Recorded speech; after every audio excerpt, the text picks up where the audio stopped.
பரிசுத்த வேதாகமம் பழைய ஏற்பாடு ஏசாயா தீர்க்க தரிசன புஸ்தகம் 16ஆம் அதிகாரம்.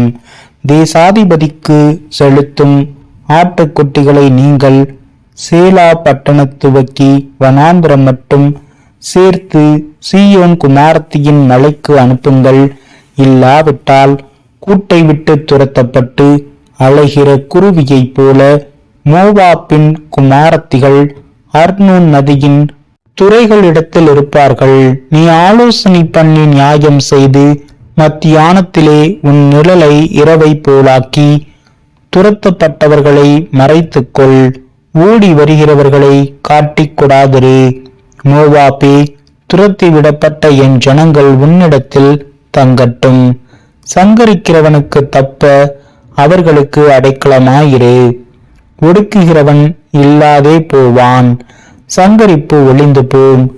மிதிக்கிறவர்கள் தேசத்தில் இராதபடிக்கு அழிந்து போவார்கள். கிருபையினாலே சிங்காசனம் ஸ்தாபிக்கப்படும்.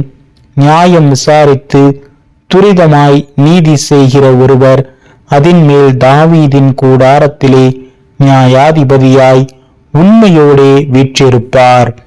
மோவாப்பின் பெருமையையும் அவன் மேட்டிமையையும் அவன் அகங்காரத்தையும் அவன் உக்கரத்தையும் குறித்து கேட்டோம்.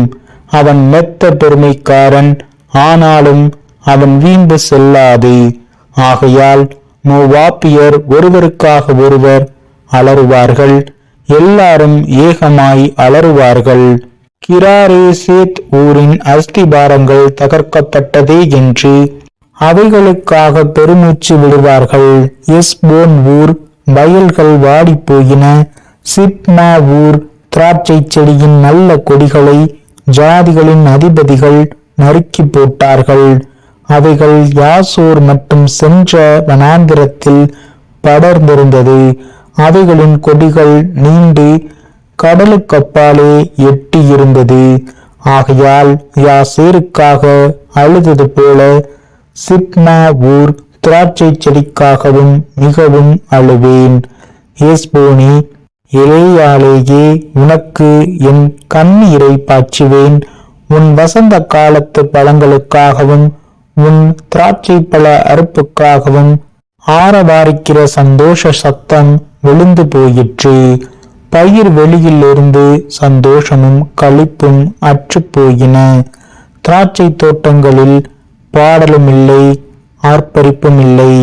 ஆலையில் ரசத்தை மிதிக்கிறவனும் இல்லை.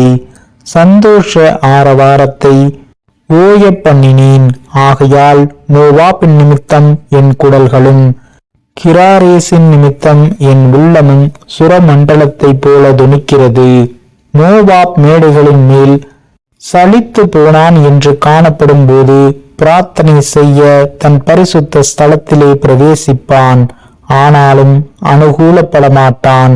மோவாப்பை குறித்து அக்காலத்திலே கர்த்தர் சொன்ன வார்த்தை இதுவே: ஒரு கூலிக்காரனுடைய வருஷங்களுக்கொத்த 3 வருஷங்களுக்குள்ளே மோவாப்பின் மகிமையும் அதன் மகாஜன கூட்டமும் சீரழிந்து போம். அதில் மீதியாயிருப்பது மிகவும் சிறிதும் அற்பமாயிருக்கும் என்று கர்த்தர் இப்பொழுது சொல்கிறார்.